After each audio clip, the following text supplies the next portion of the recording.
was helping Commissioner Lerner log on, but I think we can go ahead.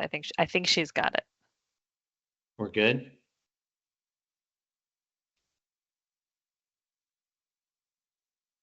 All right. Well, then I guess we will, we'll call the meeting to start right now. We'll call to order. Good. Well, welcome everyone to another exciting Broker Responsibility Advisory Committee meeting today. And today is December the 3rd. And we're starting this meeting at 2:37 roughly. So we're going to get rolling on it. Hopefully we can keep it short and sweet. And I just want to say happy Thanksgiving and thank you everyone for taking your time out of your busy day to jump on here. Thank you staff for putting this all together for us. I just truly appreciate it and thank y'all for coming together, and let's put our minds together and think through what we've got, and then we'll put our thinking caps on until our next meeting, and then we'll figure it all out.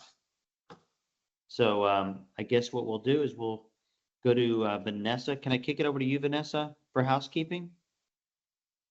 I'm going to kick it to Chelsea first, actually. Sounds good. But normally it is me. All right, Chelsea. Right. So Vanessa does have some housekeeping, but I wanted to make sure y'all were aware of some staffing changes in our office that I don't think will affect y'all in significant ways.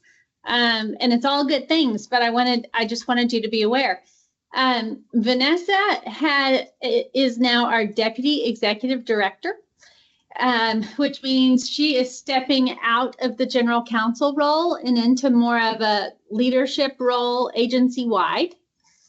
I'm really excited that she said yes to this. She's a natural fit for it. So we did that interviewing a couple weeks ago, and I'm delighted for her to be in that spot. And then as that affects other positions. And so we had an opening in the General Counsel position, and I know you're going to be shocked to learn that Abby Lee is our General Counsel. So which I am delighted by. Look at all of the silent clapping. I can hear it. So we will hire an attorney to kind of fill out the General Counsel team that will work with Abby as a deputy or as an assistant General Counsel. We'll see how that goes. But for now, we will keep doing the things that we normally do and kind of just juggling to make sure all duties get filled. So with that in mind, I'm going to pass it back to Vanessa, who will continue to do our housekeeping. All right. No one does housekeeping like me. Okay, and don't worry. I know you guys are all worried. I will still be here at these meetings talking about things that you're probably like, please stop talking. I'll still be here for that. Okay, so housekeeping. This meeting looks a little bit different, right? We are almost all virtual except for the folks that are in the room. They know how to handle that microphone. They know not to have secret conversations, but if they do have one, lean in because it will be good.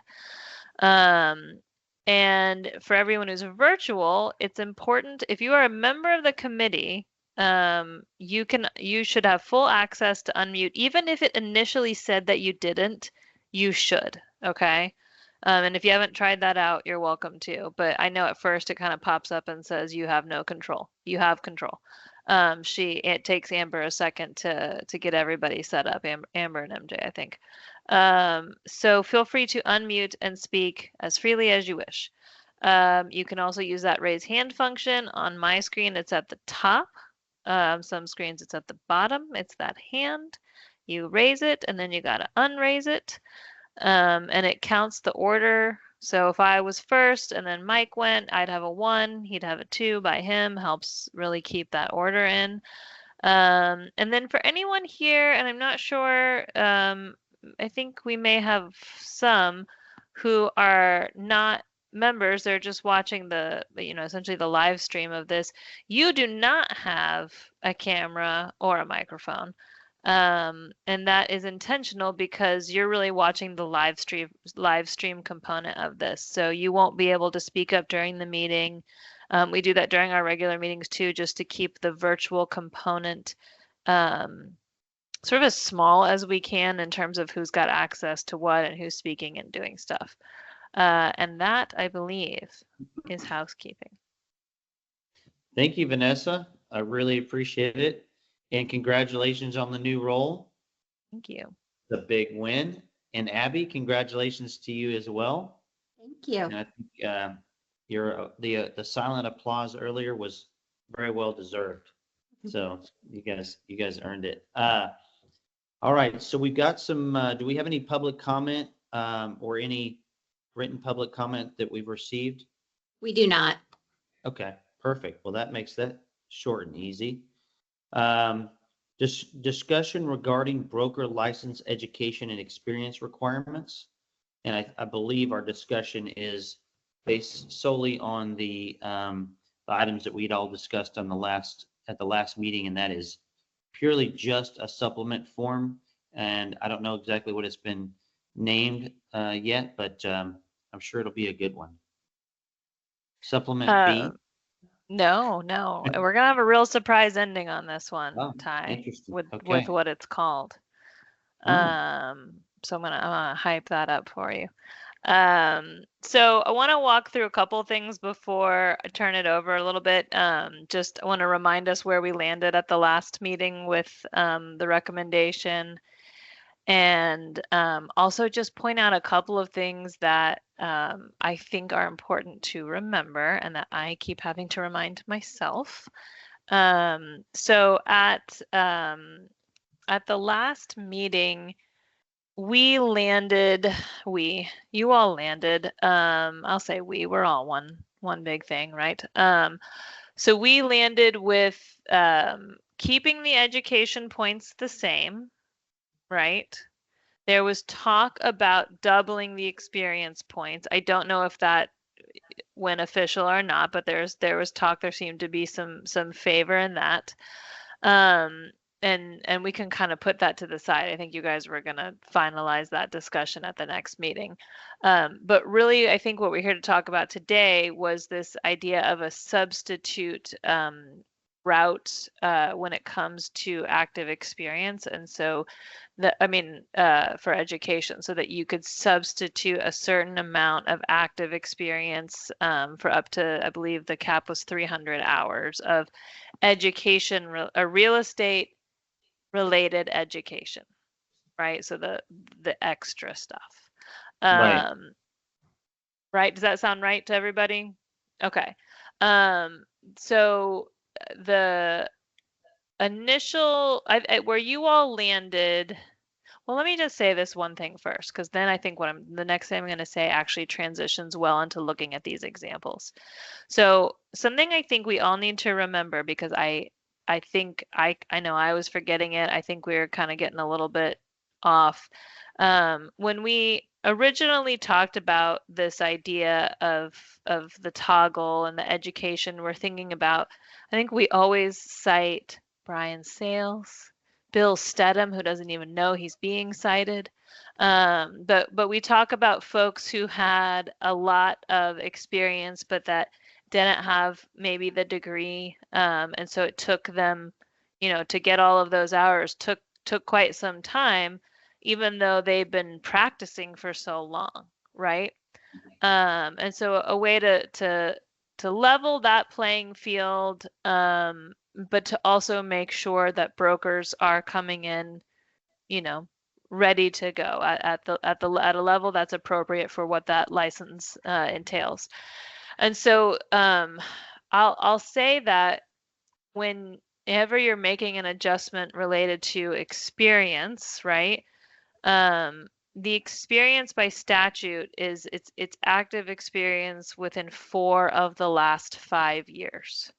So any experience we're going to count, like let's say we do that alternate pathway with the 300 hours, that experience can't go back to, when Brian first started out, or even 8 years ago, right? It's got to be 4 within the last 5 years in order for it to count. So really, the way to the way I think about it is this: education is forever, right? We don't make you go to school twice. We may make you take some of the same classes again, but you don't have to go to school twice. Your classes count. It doesn't really matter when you took them when we talk about the real estate related education. But experience lives in that 4 out of 5 years for active experience. And so that means that's really the only time period we're talking about when we're talking about using experience to substitute for education. So it may not actually eliminate the hurdle for the Brian Sales and Bill Stedhams of the world. And I just mentioned that because I think that's something that it's easy to forget. No, wait, there's still that 4 out of the last 5 years, right? Because it's that active experience component. So with that said, just keep that in your brain. With that said, we took a look at what the substitute experience recommendation that you all threw out towards the end. And that was essentially, I mean, we've got it right there. So it was, you had it as 150 additional experience points. So we're not even, all your regular experience you got to get, right?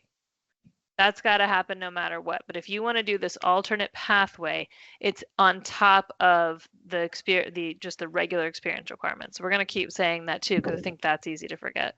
So 150 additional experience points would equal 30 education hours. And so in order to get to the 1500, I'm sorry, to get to the 300, it would be 1500 additional experience points. And then I believe, yeah, so with the 150 equaling 30 education hours. So we started with that. I'm trying to remember the one, y'all, this gets complicated real fast, so buckle up.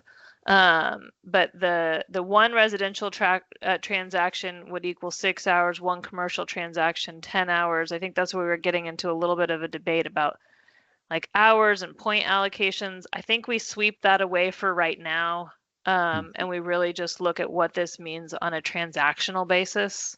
I think it's easier to wrap your heads around. So we started doing this, and under the recommendation that you all had, which to be very clear, had not been tried out, it got tossed out. This is what we spent our time doing, is working through it. You ended up having like, for example, on residential sales transactions, which I think is the most common, it would require 50 additional residential transactions over 4 years on top of the 12 that you already have to get for just the regular experience, right? For commercial sales transactions, it's 30 additional commercial transactions over 4 years on top of the 8, so a total of 38, right? So as we're doing that, we're thinking, man, I don't know who's going to take that route. Maybe someone will, but that starts to feel like an improbable substitute path, right? So what, and that doesn't mean you can't recommend it. Just as we started looking at it, we were like, holy cow, you know, an additional 30, as I say, additional 30 commercial transactions seems like a lot. Additional 50 seems like a lot. So we started to work with a different equation, and we're not saying this is the one to go with, but this is what we worked with. I mean, I guess we are saying this is the one to go with because it's our recommendation, but it's not like this is it. It's your call, ultimately, what you recommend. So we landed with 2 additional experience points equals 1 hour of real estate related education. And then what we did is we just went ahead and wrote down what that would mean for each type of transaction. And so you can see those up there. I'll just cover the top one. So under this ratio, it would be 20 additional residential sales transactions or 5 additional per year, which feels a little bit more digestible, right? And I'm trying to look for where commercial landed. Commercial sales ends up being 12 or 3 per year extra. And that starts to feel a little bit more in the realm of, yeah, no, I'll go that route versus I'll just do the education. So that's where we landed, and I'm going to turn this over to like the true licensing expert, Denise Sample, if she has anything to add, or Abby, or you all ask whatever questions you have or talk through this. Denise and Abby, did I miss something? No, No. I don't think so. Do you have anything else to add? Oh, I did such a good job, y'all. You did. I guess as a reminder, this is Denise Sample, Director of Licensing. But just as a reminder, this is how we approached it based on the current point values and the way the experience is laid out as it exists today in the rules. Nice. And I'll just add one thing. I think, originally there was the idea kind of tossed around of varying values assigned based on transaction type for the substitute experience. And I think Vanessa said this, but, ultimately that calculation, it was difficult. It was getting to be a little bit difficult to put it together. And so I think Denise made this point of, the rule itself and the existing form itself already allocates those points based on transaction type. So if we just have a flat across the board calculation that we use, then that kind of works itself out anyway because of the points that have already been allocated for the transaction type already. So that was kind of the thinking for applying it, a flat calculation just across the board instead of trying to vary the points here based on transaction type. You know what? This is pretty smart. I think it makes sense. I was going to say what I'm reading is, it just really looks like nearly half the education could be from experience. Correct. Of the real estate related, up to 300. Right. Yeah, correct. Yeah, on the experience side. So 300 hours of the 630 hours could be from experience in any one of these categories. Right? I don't see it as half, Larry. I see it as a third. A third. Yeah, I think, the way we structured it or recommended, we're discussing, you would still have to have the 600 on top of it. Well, 600 hours of actual education, and then be able to exchange up to 300 hours. So I think you would still need 630 hours. Can you scroll up or to the top page, Vanessa? I may have misread that top. Yeah, 630 of real estate related hours, but you could exchange experience for up to 300 of those hours. So 2/3 education and maybe 1/3. Yeah, Experience. Yeah, of experience. I like it. I think it makes sense because we want to get people that are really experienced out there. Now somebody had their hand up. Hold on, let me see. Yes, ma'am. Marianne? Yeah, so quick question. And I'm trying to make sure I understand it. So the way that it is strategized now, and the way we have it, it really encourages you to get your real estate license early on or when you are active, because a lot of people will wait for years to get their broker's license when 9 times out of 10 they're slowing down. So it really encourages you to try to get it when you've got that activity rolling. So I kind of like that, versus just waiting and then 100 years later getting your license. So I'm just trying to make sure that that's based on that 4 to 5 year thing that we've got going on here. And if I may, that recency of experience requirement exists today. So that's not changing. I think what Vanessa was trying to do early on was just help keep that in mind. Because when all the examples and the meetings that we looked back on are, citing the license holder, the sales agent that's been licensed for 20 years.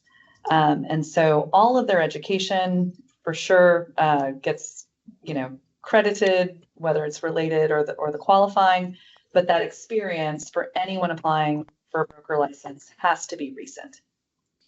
And I think the idea was to be able to give people another pathway to get there. And I think with the experience and your calculations here, staff, I think it does make it's easy, or it's easier at least, to calculate and easier to work on, as a license holder and for you to review.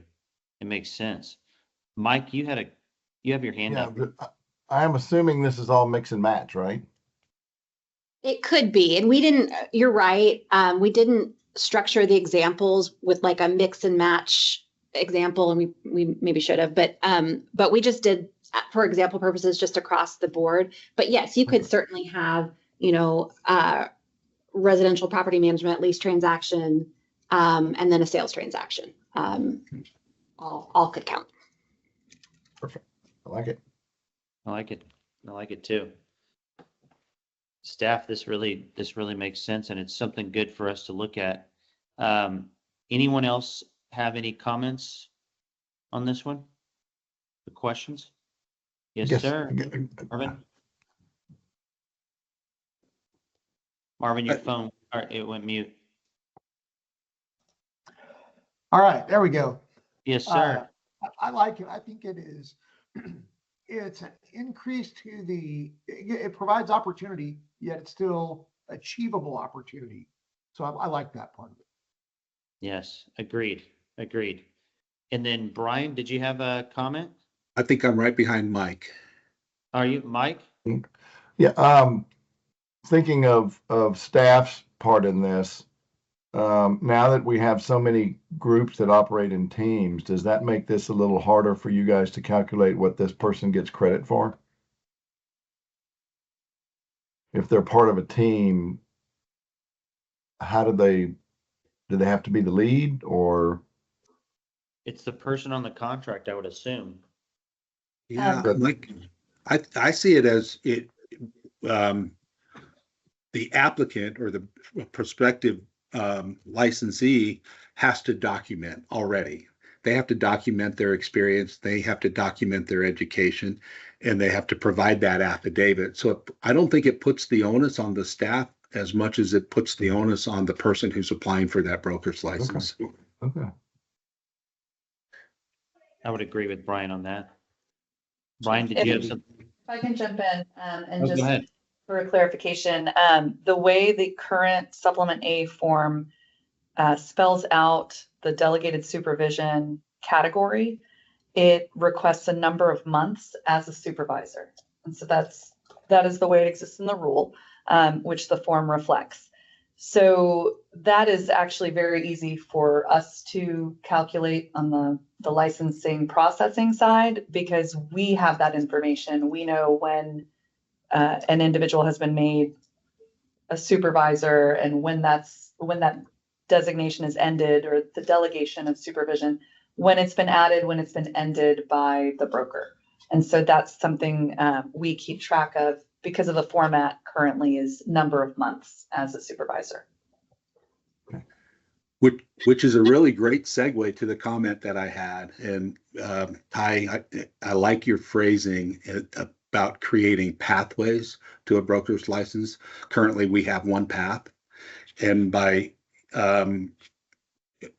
introducing this exchange of experience for education hours, we're creating a second pathway for licensees to reach that broker level. And I think the third pathway is that delegated supervisor who is not producing. And I won't mention his name because Vanessa has already thrown it out for me on my behalf, which is great. But I think we could, in addition to what we're doing here, this could work here.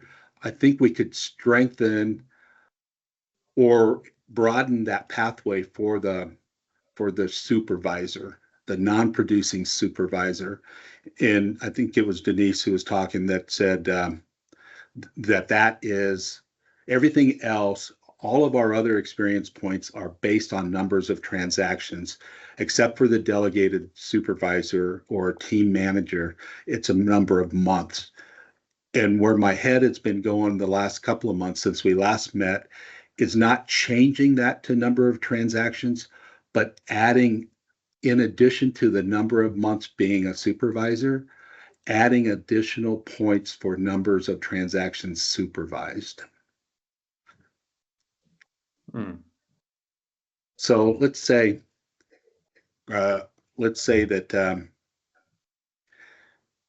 go back to those 20 points or whatever. If the agent was to earn 20 points for a closed transaction, what if the supervisor was able to earn 2 points, 1/10 number of points, and add that to their total points? Would that create a pathway for managers to get to the broker as well, like we're doing for licensees or for agents? So I'll just interject here. I did want to, this is a good segue to kind of talk about this last bullet point under our recommendation here for brokerage management and delegated supervisor.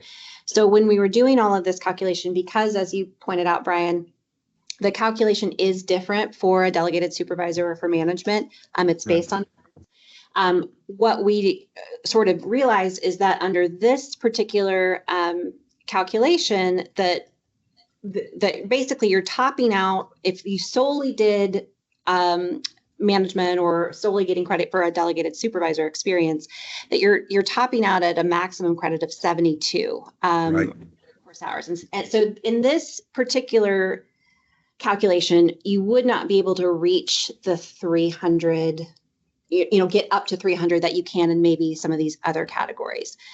So that's just something I think, and you're considering that now, but just something to think about of, is there a toggle of that at some point to kind of look at what that point value that's assigned currently, do you want to think about adjusting that? And that may be kind of part 2 of this, but just something to point out that under this calculation, you don't quite get up to 300 hours. But you would reach the minimum. An applicant who's only supervising could reach the minimum experience points.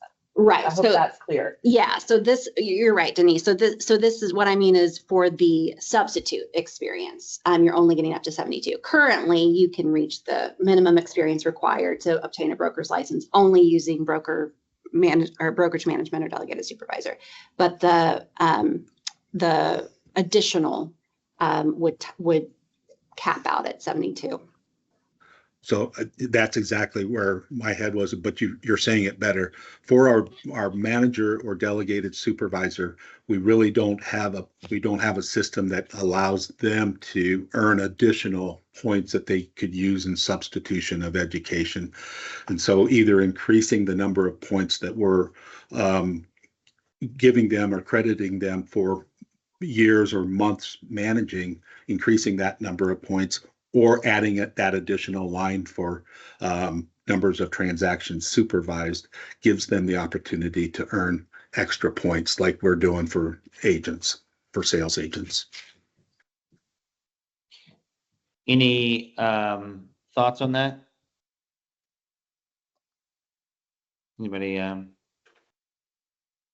to comment? I'm flipping through everybody's picture here. Oh, there you go. Marvin. Yes, sir. I would like to discuss or hear ideas on how we could get those delegated supervisors to have a bigger opportunity on this, because quite frankly, they're seeing more contracts than most producers are, and they have better experience, quite frankly, on all of the aspects of a transaction. So there's value there, and I'm curious about how we might be able to structure that. I do have a quick question on that one. Go ahead. I kind of like what Brian was going, and again, I want to make sure she said as far as transactions and trying to count, because even though you do have a lot of people that may hold the title of delegated supervisor and things like that, everyone may not be managing a large volume. So is there anything that would prevent us from saying you get these hours plus for every X number of transactions that you supervise?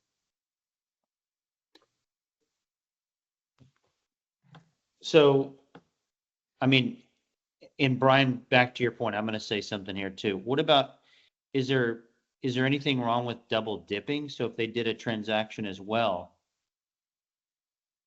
could they double dip? Of course they could. It's just that some managers, office managers, do not produce. There's a lot of delegated supervisors who also produce, and I think in that case they would be double dipping.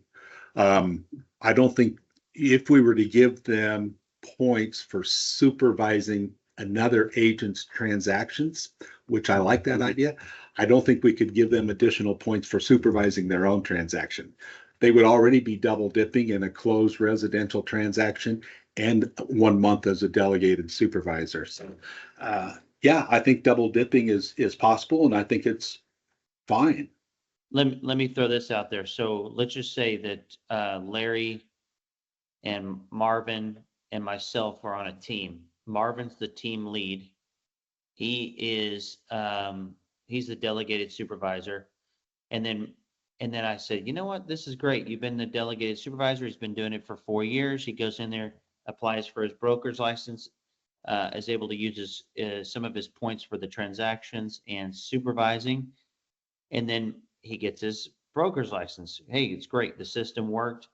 And then Marvin's like, hey, I found a loophole here. You guys, we're going to make you both delegated supervisors. You and Larry, we're going to make you delegated supervisors. And we're going to go ahead and just make you a supervisor, whether you're managing anything or not. And then you guys do your transactions and you'll get there quick. You don't have to worry about any of the extra education. You know, you're kind of bypassing and speeding up the process.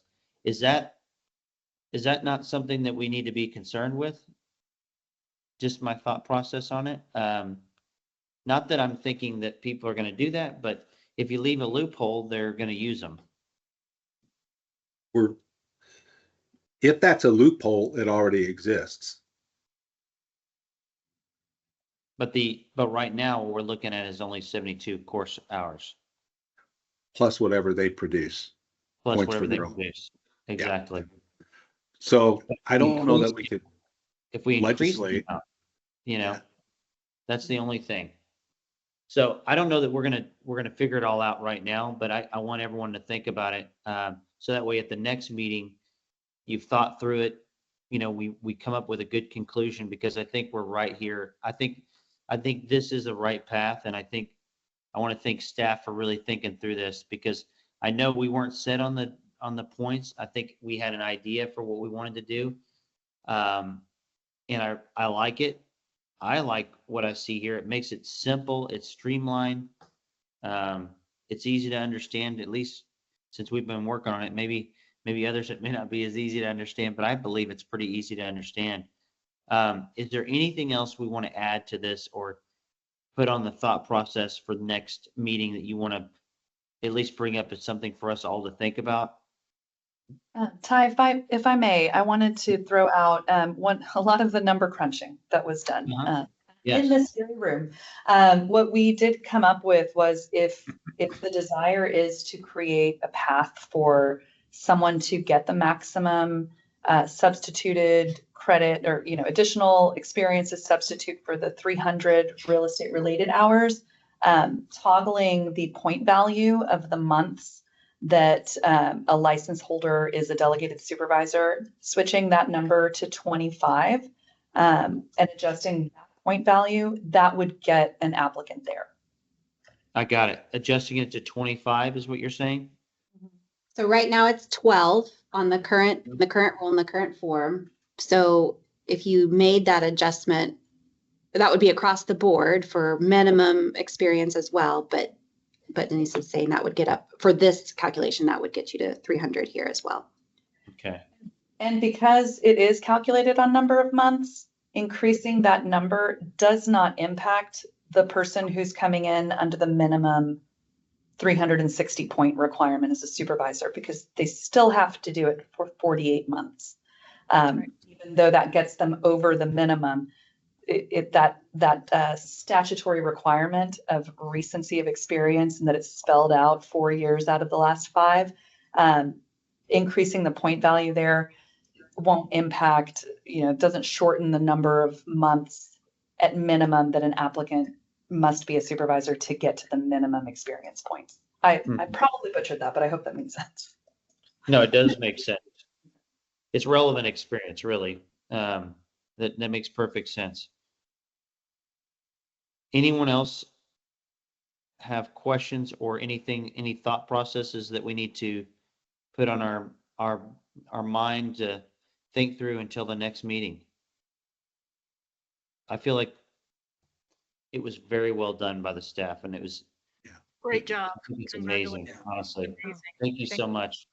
Thank Well, you. You very guys well. didn't see our math originally, so. Very scary. Very, very scary. A lot of red lines, but if I could add another bit to your homework assignment, I did want to point out that in looking at the way the applications currently come in and appreciating the level of effort that's required on the part of the applicant to provide that history in reverse chronological order and to get their broker to sign off and certify, the experience that's been claimed by the applicant, it made more sense from a processing standpoint to, instead of create a whole new form for claiming additional experience, it made more sense for them to use the same form that they currently use today and allow staff on the back end, as we're processing an application, to come up with that calculation or with the calculation that's decided upon, to apply that to the one experience report. And so that way the instructions are more clear to the applicant. Use this form to submit all of your experience. On the back end, armed with a formula and armed with, whatever this group decides on and whatever's recommended and eventually ends up in the rule, then we can use that to determine how much credit of real estate related hours each applicant would get. That's the surprise ending on the form, Ty. That's It's the that's a good same. one. That was a cliffhanger. I appreciate it. And No, I'm but thank you to to everyone. draft of that, if that would be I'm at the helpful. ready. I'm at the ready if you want to see it. Yes, Okay. Abby can share a draft of that form if you would find it helpful. So I'm going to share. It's just adding a section. Is that what it's doing? It's an additional section. It's basically, and here's the red line, but we've also got a cleaned up version, but it's essentially just adding some additional text to explain how the calculation would work for that additional substitute experience, because ultimately the transaction point calculation is still the same.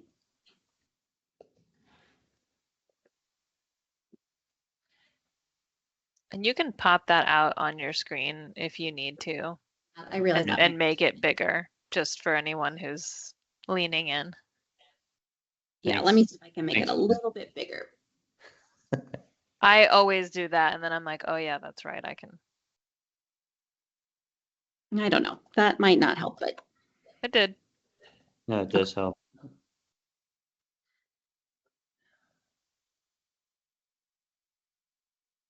so it's really not that Yeah. significant of a change to the form. It's just adding kind of the explanation. Right. And still, I think one of the considerations was how confusing it might be for an applicant to separate their core experience from the additional experience that they're using, that they're wanting to substitute for real estate related credit. And so it seemed to make more sense to have them submit all of their experience because, while I can't report on that information anecdotally, most applicants submit more than the minimum experience points. So if they're already listing everything, we can just have it all collected on the one form that requires the multiple signatures, and the supporting documents. And then at that point on the back end, as we're processing, we can determine how much real estate related credit could be awarded. Yeah. Abby, would you scroll to the bottom of this supplement A? Yeah. So it totals up your total experience points at the bottom, and then you could say minimum. So let's say Tom's got 960 experience points. His minimum required is 360, and you could just show then a simple calculation. You've got 600 additional experience points, 300 of which you could exchange for education. So you could just show that little supplement, which I think then would motivate, let me get all of my experience recorded on the form as you're suggesting, not just the minimum I need. Get all of my experience on there and let the form show me how many experience points I have in excess of my minimum requirement. I agree with you, Brian. Yeah, this is perfect. It really opens up the paths. It really gives a lot of options. I really like this. Yeah, it really does. Agreed. Any other comments on this form or questions? All right. I think with that being said, if there's no other comments or nothing else to add, I think we can wrap up the meeting. And I would say let's adjourn this meeting and we'll call it a day, and we'll see you in February. No, January. Is it February? January. Sorry, January. I don't know. Actually, I said that. I have no idea. Yeah. We'll Sometime. see you then. All right, thanks all. Thank you so much, everyone. Merry Christmas, Happy New Year's, and we'll Thank see you you. soon. Thank you. Merry Christmas, Happy New Year's. Bye-bye. Bye-bye.